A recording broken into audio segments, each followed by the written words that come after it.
Nosso estudo de hoje é a lição 26 do Livro da Esperança, Falar.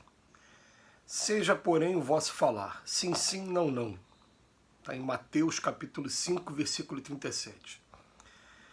Espíritas, queremos falar-vos hoje da indulgência, sentimento doce e fraternal que todo homem deve alimentar para com seus irmãos, mas do qual bem poucos fazem uso.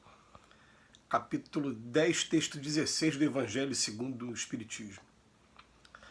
Falando, construímos. Não admitas em tua palavra o corrosivo da malícia ou o azinhavre da queixa.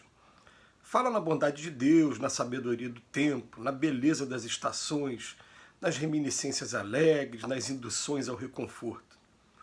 Nos lances difíceis, procura destacar os ângulos capazes de inspirar encorajamento e esperança.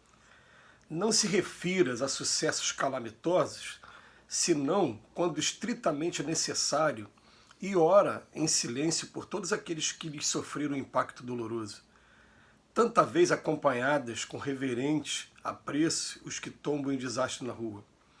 Homenageia igualmente com a tua compaixão respeitosa os que resvalam na queda moral, acordando em escabroso infortúnio do coração.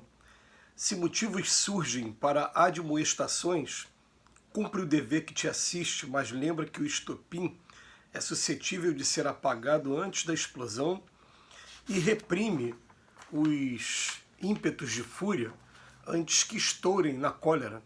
Em várias circunstâncias, a indignação justa é chamada reposição do equilíbrio, mas deve ser dosada com o fogo, quando trazida ao refúgio doméstico para a execução da limpeza, sem que por isso tenhamos necessidade de consumir a casa em labaredas de incêndio.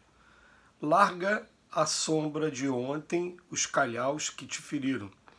A noite já passou na estrada que percorreste, o sol do novo dia nos chama a incessante transformação. Conversa em trabalho renovador e louva a amizade santificante. Não te detenhas em demasia sobre mágoas, doenças, pesadelos, profecias temerárias e impressões infelizes. Dá-lhes apenas breve espaço mental ou verbal, semelhante àquele de que nos utilizamos para afastar um espinho ou remover uma pedra. Não comentes o mal, senão para exaltar o bem, quando seja possível extrair essa ou aquela lição que ampare a quem lê ou a quem ouve, enobrecendo a vida. Junto do desespero, providencia o consolo, sem a pretensão de ensinar, e renteando com a penúria, menciona as riquezas que a bondade divina espalha a mancheias em benefício de todas as criaturas, sem desconsiderar a dor dos que choram.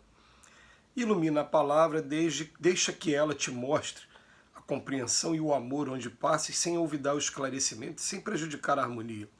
O Cristo edificou o Evangelho por luz inapagável nas sombras do mundo, não somente agindo, mas conversando também. O texto de hoje, ele vem falar sobre a palavra e começa com uma passagem do Evangelho, né, que Jesus, de maneira bem incisiva, fala que o vosso falar seja sim, sim, não, não. Ou seja, que não haja dúvida, que seja determinado.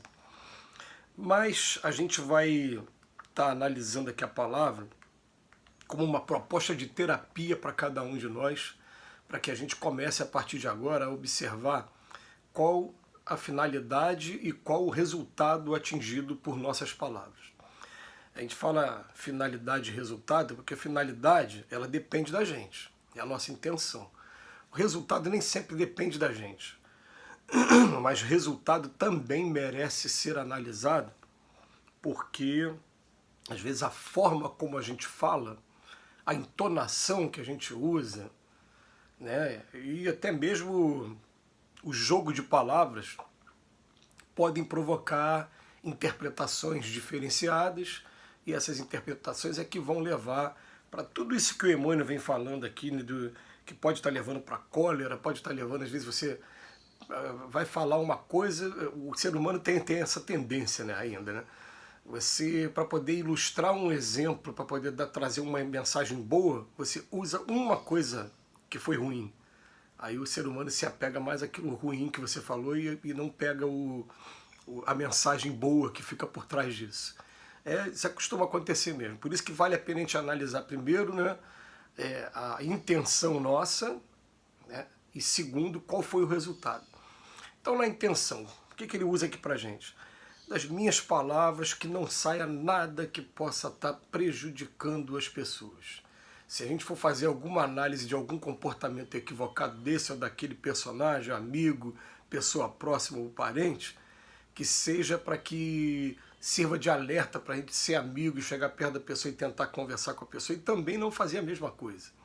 Seja dessa maneira, mas não apenas com aquela intenção de denegrir, às vezes falseada por aquele alerta, né? Tome cuidado. Não, na verdade está sendo maledicência. Né? Na verdade está sendo maledicência.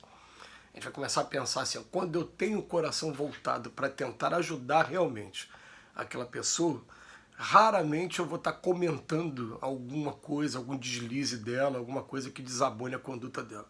Eu vou procurar fazer em particular com ela e vou procurar até mesmo respeitar o momento dela, mas oferecendo oportunidades até da gente conhecer melhor o ser humano também. Né? Raramente. Agora, se a gente começa a utilizar o tempo todo, falar o tempo todo, e principalmente nos dias de hoje, em que existe toda uma indústria, e é uma indústria poderosíssima, que é considerada hoje a indústria de fake news, em que as pessoas criam vários vídeos, e isso a gente não fala de um ponto ou de outro, não.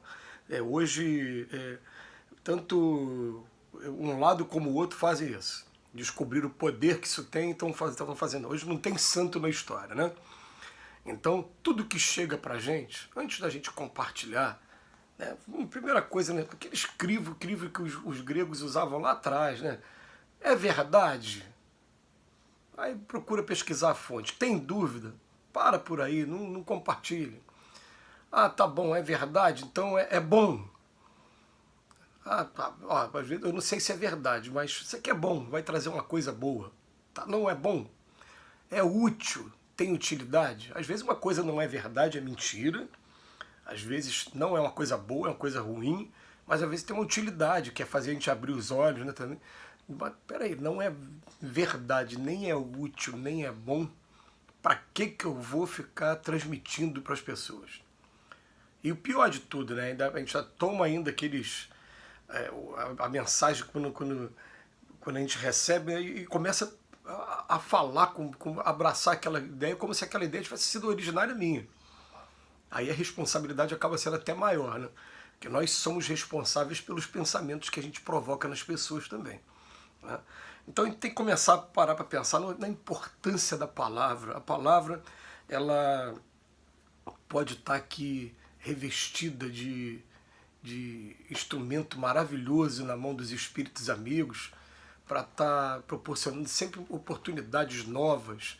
Não sei se vocês vão perceber isso, mas algumas vezes, né, a pessoa está prestes a tirar a própria vida e foi uma palavra que você utilizou sem você perceber que está utilizando, que deu uma renovação de ânimo para aquela pessoa e aquela pessoa não tomou aquele caminho. Às vezes é uma palavra só que evita que um desastre aconteça muito grande. Grandes crimes são evitados por conta de uma palavra. Ou então, às vezes, a pessoa está acumulando uma série de decepções, de desapontamento e precisa de alguém simplesmente para poder desabafar, para poder ouvir um conselho diferenciado. E nesse momento, como é bom quando a gente tem a oportunidade de estar no lugar certo, na hora certa e estar ajudando nessa situação. Então, as dicas que a gente pega aqui de hoje, principalmente, é uma dica que é muito importante, essa aqui. Ó.